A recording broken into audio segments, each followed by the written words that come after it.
19h45 à la télévision Labari. Messieurs, dames, bonsoir et bienvenue à cette nouvelle session d'information du mardi 23 février 2021. 48 heures après les élections présidentielles, deuxième tour, la Commission électorale nationale indépendante CENI a procédé cet après-midi à la proclamation des résultats globaux provisoires. Ainsi, c'est Bazoum Mohamed qui sort vainqueur avec 55,15% contre son challenger Maman Ousmane qui s'en sort avec 44,25%. Maître Issa Kassouna, président de la CENI.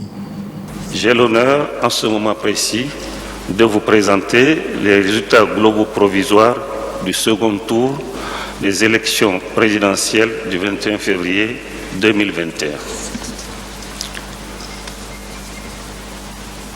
Il s'agit sur un tableau simple et pratique de présenter les résultats. Ces résultats, je le précise, sont provisoires et doivent être soumis à l'analyse de la Cour constitutionnelle qui, elle, proclamera de façon définitive ces résultats. Le nombre de bureaux de vote pour l'ensemble du territoire national, 25 978. Le nombre de bureaux de vote dont les résultats sont parvenus, 25 830. Le nombre total d'électeurs inscrits est de 7 446 556. Le nombre d'inscrits ayant voté est de 4 591 335. Le nombre de votants sur la liste additive est de 93 237. Le nombre total de votants est de 4 684 572. Le nombre de bulletins nuls est de 197 377. Les suffrages exprimés valables s'élèvent à 4 487 195. Le taux de participation globale est de 62,91%. Ainsi, les voix obtenues valides se répartissent comme suit entre les deux candidats en compétition pour ce second tour. Monsieur Mohamed Bazoum, 2 501 459 voix, soit 55,75%. Monsieur Maman Ousmane, 1 985 736, soit 44,25%. Ce qui fait que nous avons 100% de l'appréciation en pourcentage et 100% de l'appréciation en nombre de suffrages exprimés, qui est 4 millions, je le rappelle, 487 195. Peu avant la proclamation de ces résultats, plusieurs poches de meurtres ont été arrêtées dans la ville de Niamey. Des pneus brûlés, des voies barricadées, des jeunes munis de gourdins lance-pierre affrontent les FDS, saccagent et pillent les biens privés. La garde nationale, quant à elle, essaye de maintenir cette situation à coup de gaz lacrymogène, comme vous le voyez sur ces images.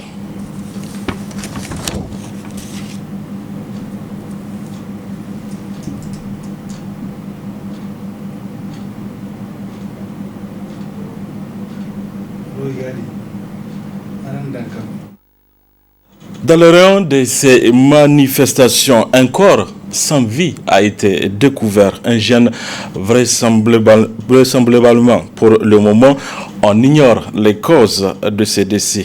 Nous y reviendrons plus en détail dans nos prochaines éditions. Après 2 mandats consécutifs, le président Issoufou Mahamadou rendra le pouvoir en avril prochain à Bazoum Mohamed, candidat du PNDS Taraya, élu à 55,75%. À cet effet, Issoufou Mahamadou était l'invité du TV5 Monde où plusieurs sujets et défis ont été évoqués et surtout cette passation de pouvoir d'un président démocratiquement élu à un autre démocratiquement élu. Arieta Salam. Dans l'émission, l'invité de TV5 Monde, Mahamadou Issoufou, le président de la République du Niger, a évoqué plusieurs sujets de la vie de la nation. Issoufou Mahamadou a commencé par dire que les élections 2020-2021 est une victoire pour la démocratie et pour l'Afrique, en ce sens qu'elle conduira à une alternance pacifique au Niger. Il s'agit d'une élection historique dans la mesure où c'est à l'occasion de cette élection qu'il y aura une alternance pour la première fois au Niger depuis l'indépendance. Pour la première fois, un président démocratiquement élu va passer le témoin à un autre président démocratiquement élu. C'est une victoire pour la démocratie et moi je considère que c'est ma plus grande réalisation. Ma plus grande réalisation, c'est d'avoir réussi cette élection et d'avoir créé les conditions de l'alternance démocratique pour la première fois dans le pays. Oui. C'est un exemple pour le monde entier. Je ne me limite pas seulement à l'Afrique. Et je sais que pour beaucoup de pays, il y a des spécificités. En tout cas, pour le cas du Niger, je pense que nous avons besoin d'institutions démocratiques fortes et stables.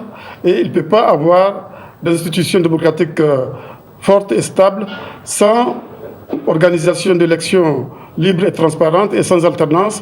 Il ne peut pas avoir d'institutions démocratiques fortes s'il y a un tripatouillage effectivement des textes et notamment de la Constitution.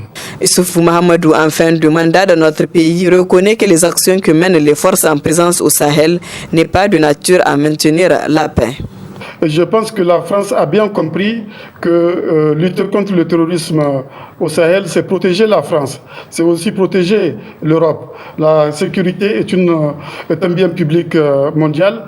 Et s'il y a un pays qui l'a bien compris, c'est bien la France. Et je ne peux qu'encourager une telle compréhension de la situation sécuritaire au Sahel. Oui, mais la question se pose du mandat de ces soldats, Monsieur le Président. Je vous cite, la MINUSMA, vous avez dit c'est 14 000 hommes au pied desquels on égorge, on viole des femmes et qui n'ont pas la mission d'intervenir pour les protéger. Vous dites c'est moralement inacceptable. C'est ce que je dis, je le confirme. Effectivement, je pense que l'objectif immédiat pour nous, c'est non pas de maintenir la paix, mais d'imposer la paix, de vaincre le terrorisme.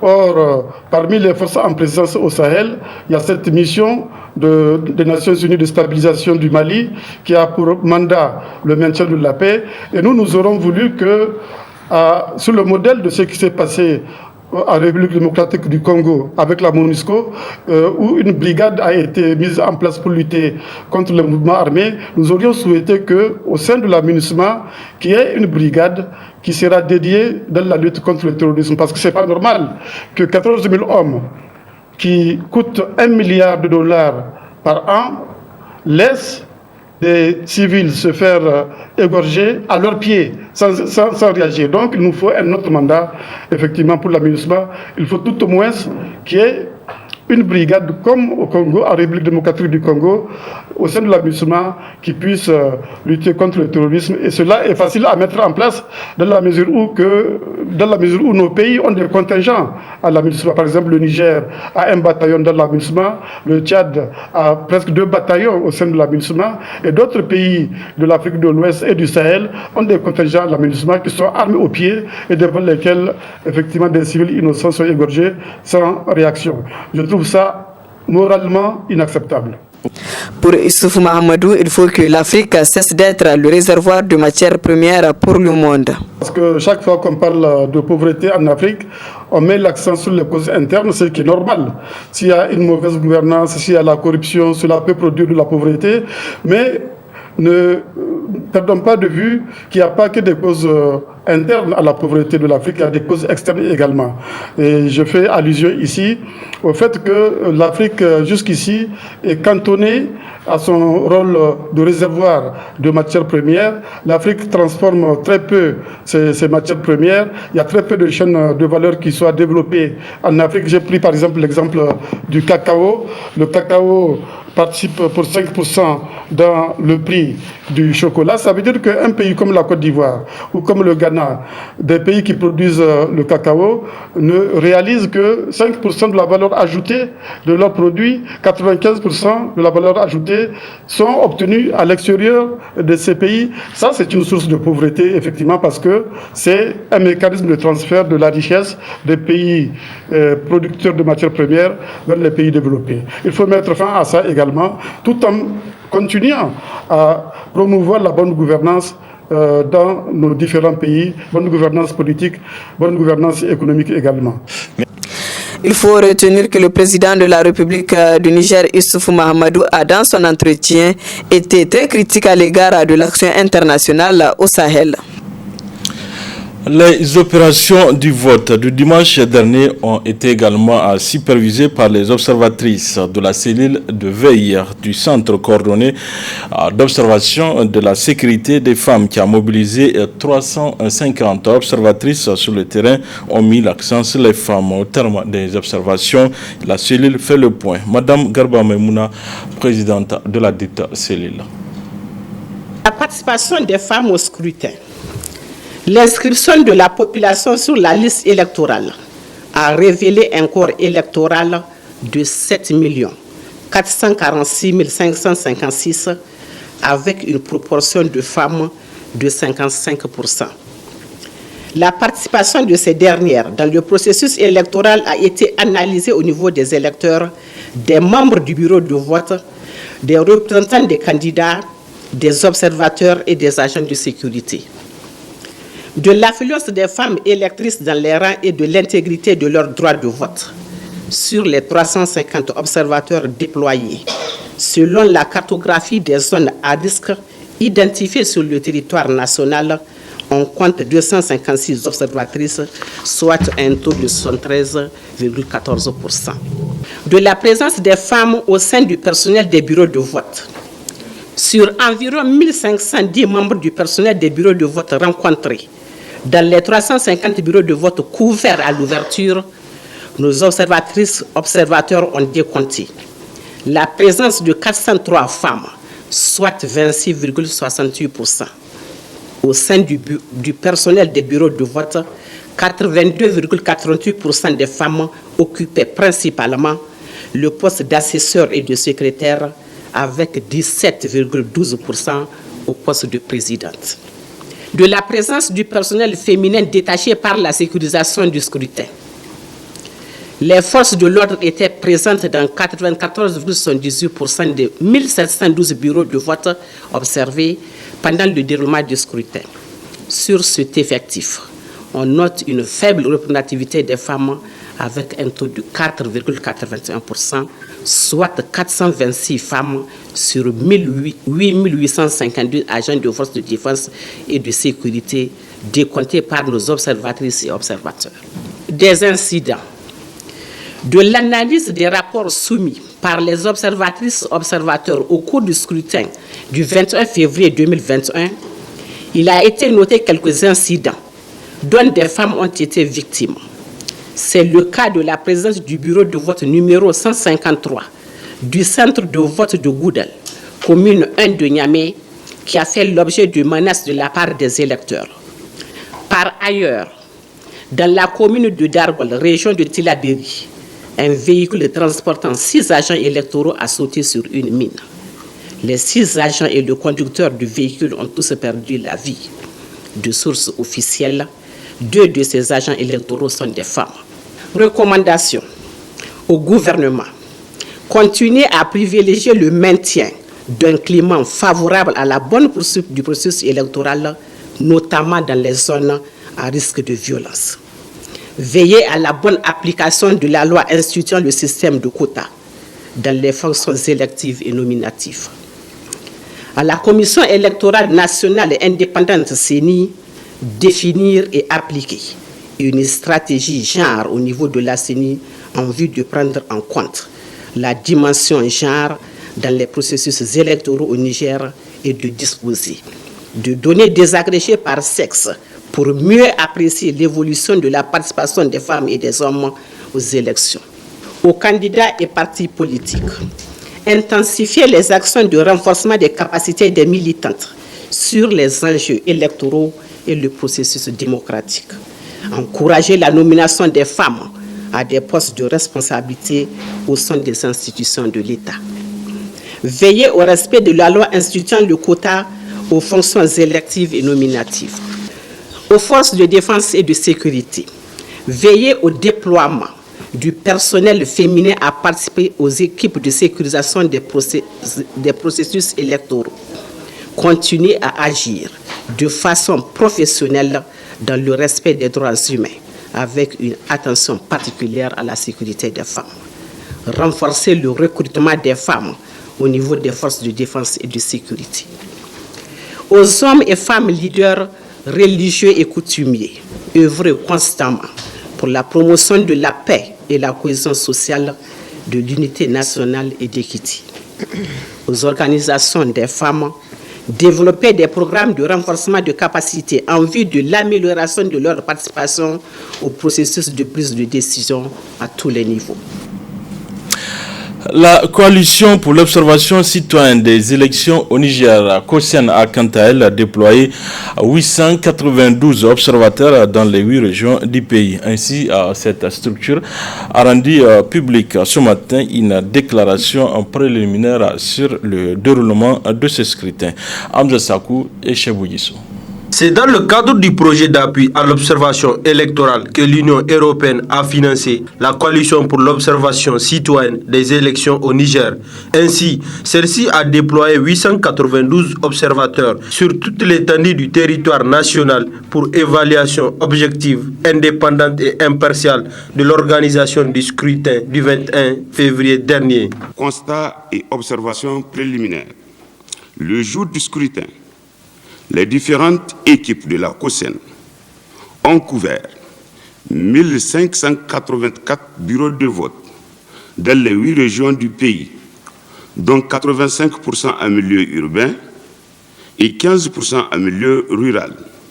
Et le ressort de ces observations, des conclusions préliminaires suivantes. Ouverture du bureau de vote.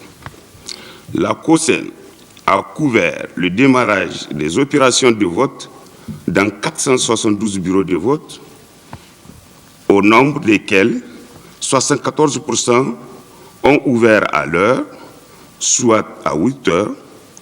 Dans 26% des cas, un retard de l'ordre de 15 minutes et plus a été relevé.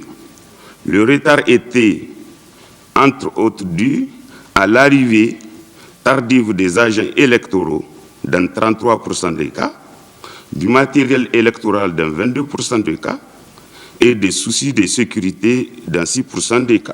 Tout comme les constats et observations préliminaires, la COSEN a relevé aussi des incidents. Les incidents.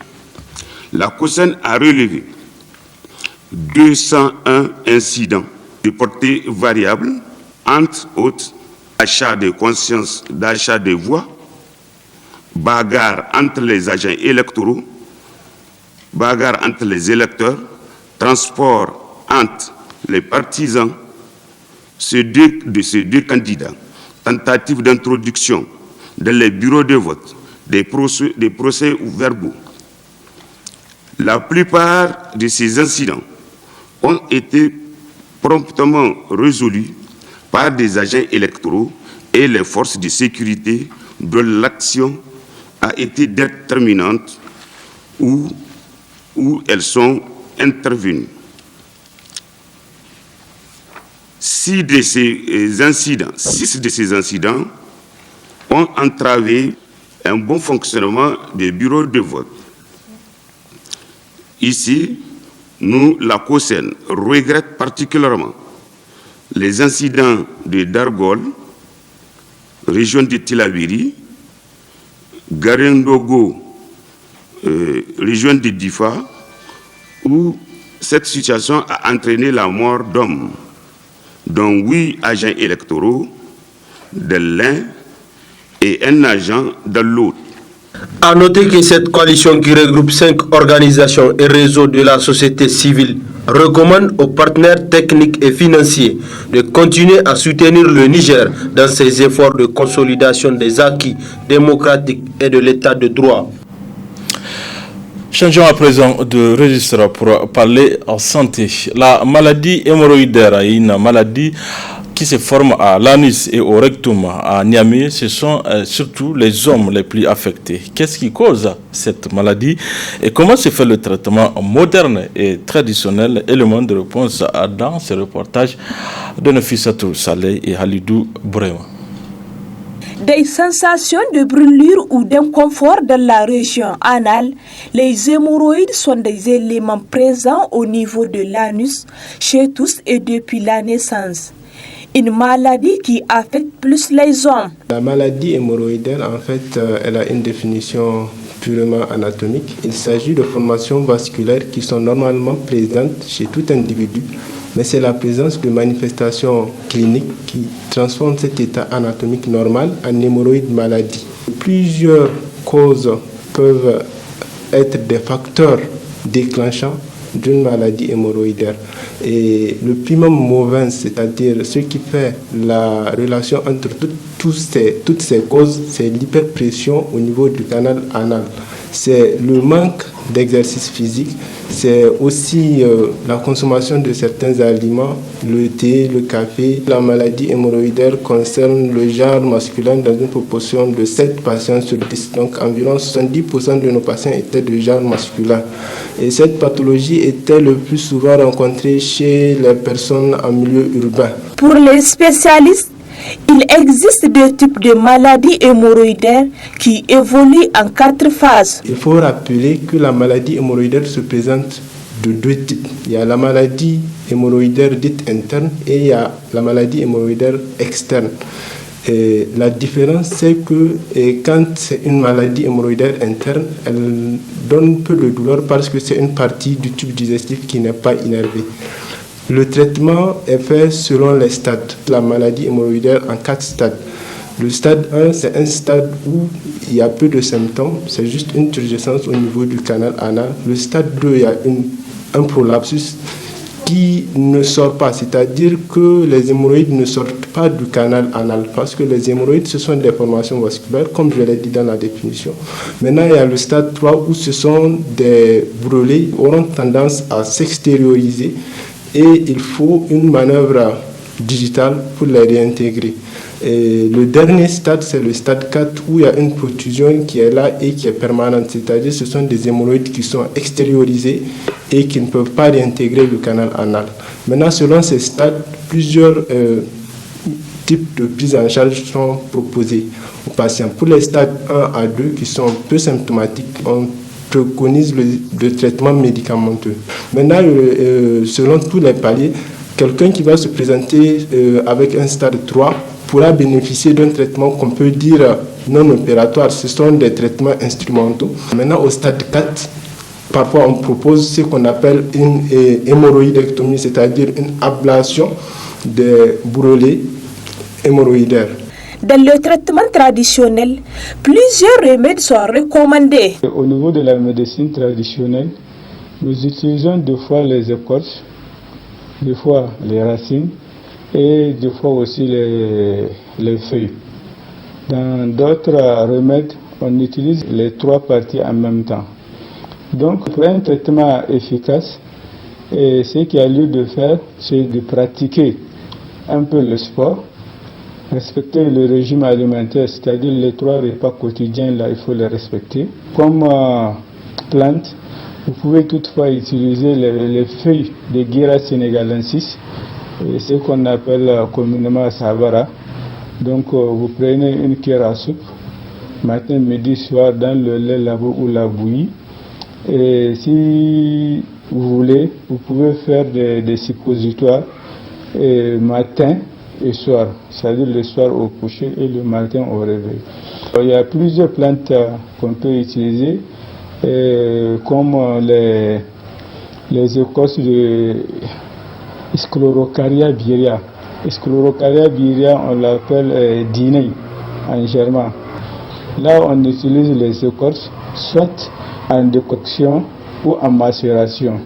Retenons que pour le traitement moderne et traditionnel des hémorroïdes, il est conseillé d'adopter un régime alimentaire, mais aussi éviter l'abus des produits excitants, notamment le café, l'alcool, le thé, la cola et pratiquer le sport.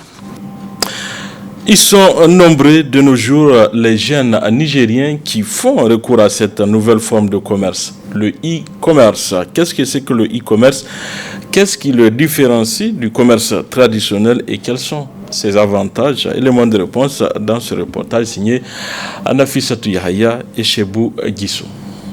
Pratiqué par l'intermédiaire du réseau Internet via un smartphone ou un ordinateur, le e-commerce ou commerce en ligne représente les différentes transactions commerciales qui se font à distance. À l'opposé du commerce traditionnel qui exige qu'on se rende sur le lieu de la vente, cette forme de commerce est diversement appréciée du public nigérien. Acheter en ligne, c'est vraiment super. C'est super parce que les articles qui coûtent cher ici, sur le net, vous pouvez le trouver moins cher parce que il vous fait ça au prix de chez lui. Donc, je pense que c'est un avantage aussi que l'Internet nous. Il y a aussi le fait qu'on n'a pas besoin de se déplacer et aussi le fait qu'on peut avoir de la qualité, on peut négocier la qualité à bas prix. La plupart des cas, c'est quand je suis des gardes. Donc, du coup, il n'y a pas la disponibilité d'aller chercher ce qu'on veut, comme par exemple la nourriture, par exemple. Donc, c'est vraiment facile de faire la commande via les plateformes de vente en ligne et de se faire livrer directement sur son lieu de travail. L'avantage, c'est surtout d'abord la qualité, parce que là, on a le choix des différents articles. Ensuite, il y a le temps qu'on économise, parce qu'on peut se faire livrer tout ce qu'on veut à la maison, chez soi, sans pour autant lever les petits doigts. Si pour Rachida et Hima, acheter en ligne est égal à gagner en temps, Nafisa et Maman, eux, s'en méfient. Je préfère aller directement payer mon article en magasin ou dans les boutiques, parce que souvent les achats en ligne, c'est vraiment pas, comment dirais-je, c'est des faux comptes avec les fausses identités et tout. Il y a trop d'escrocs, des arnaqueurs et tout, donc je préfère acheter sur place. Quand tu vas dans la boutique, il est devant toi la chose. Si ça te plaît, tu vas prendre ça. Si ça ne te plaît pas, tu vas laisser tomber. Mais en ligne, c'est l'image. Vraiment, c'est la qualité aussi de la prise de la photo. Peut-être tu vas apprécier ça sur le téléphone, mais devant toi, c'est pas ça. Pour Gimba Ibrahima, ministre directeur général de l'Agence nationale pour la société de l'information ANSSI, même si le e-commerce présente des risques, il n'en demeure pas moins qu'il offre des opportunités. Le monde était en train d'aller vers le tout digital. D'ailleurs, c'est la 4e révolution industrielle, c'est vraiment la révolution du numérique. Et de ce fait, c'est en train de créer énormément d'opportunités. Pour que tout pays se développe, il faut bien entendu que le commerce, les transactions commerciales se développent. En tout cas, c'est un élément essentiel de création de richesse. Des pays comme le Niger ont tout intérêt à aller vers le digital. Pourquoi? Essentiellement pour peut-être 2 ou 3 choses. Une, l'étendue du territoire. On est un pays qui est très vaste. 2, la très faible densité de population. Aujourd'hui, si vous voulez, à travers les méthodes de commerce traditionnelles, on voit bien que c'est difficile pour le Niger d'être compétitif dans pas mal de domaines. Quand vous prenez, je sais pas, les agrumes qui sont à Timia, et que aujourd'hui, quasiment la seule façon de les vendre, c'est de les transporter de Timia jusqu'à Niamey, de rester bloqués pendant plusieurs jours et couler ce qu'on peut. On voit bien que ce n'est pas optimisé. Toutefois, ces deux formes de commerce que sont le e-commerce et le commerce traditionnel ne répondent-ils pas à la loi de l'offre et de la demande?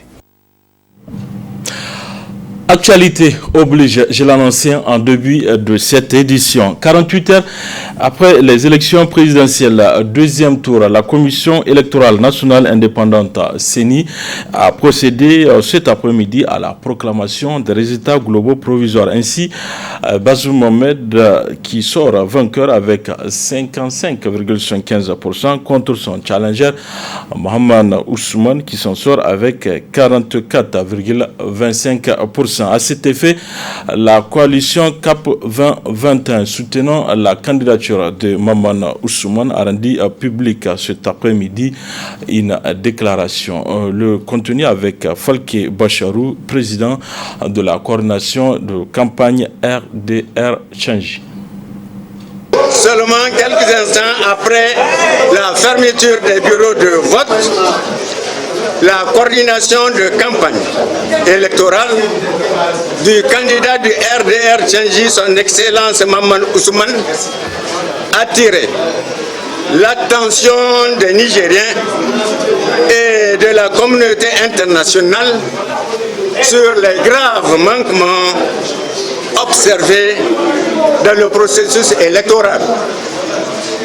Ces manquements relevés sur l'ensemble du territoire national sont la substitution de PV issus des bureaux de vote par des PV préfabriqués, l'achat de conscience, le vol d'urnes, les menaces et intimidations des électeurs, des agents électoraux, principalement nos délégués, les braquages d'urnes et diverses manipulations notamment.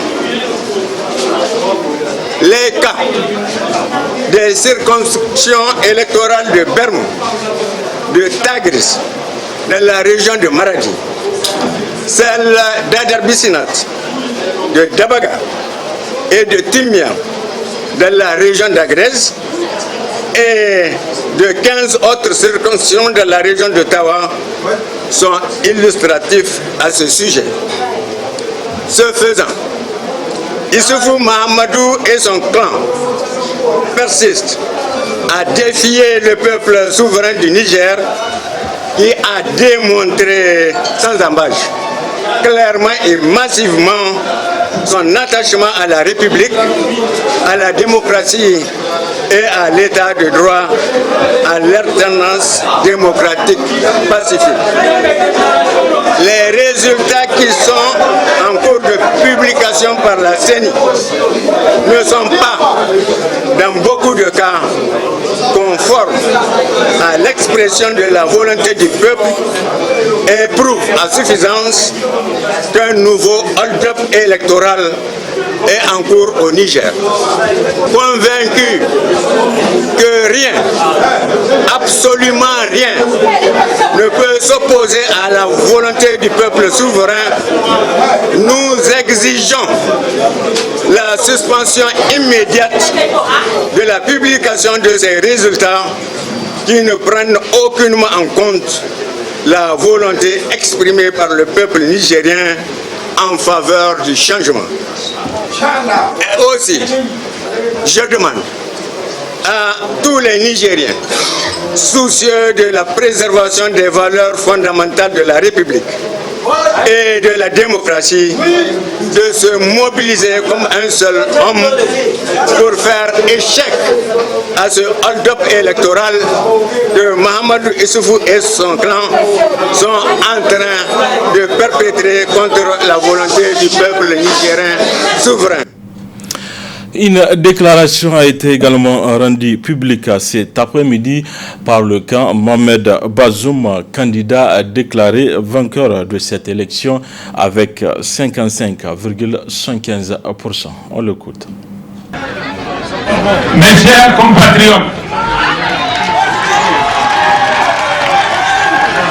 Je voudrais, en cet instant si singulier, rendre grâce à Dieu, le Tout-Puissant, pour sa décision de me confier la charge la plus lourde dont il peut gratifier un homme. Nous venons en effet de terminer ce long cycle électoral par l'organisation le dimanche 21 février 2021 du second tour de l'élection présidentielle. Les résultats provisoires publiés par la Commission électorale nationale indépendante me créditent de 55,75% des suffrages exprimés et font ainsi de moi le nouveau président de la République élu. C'est avec beaucoup d'émotion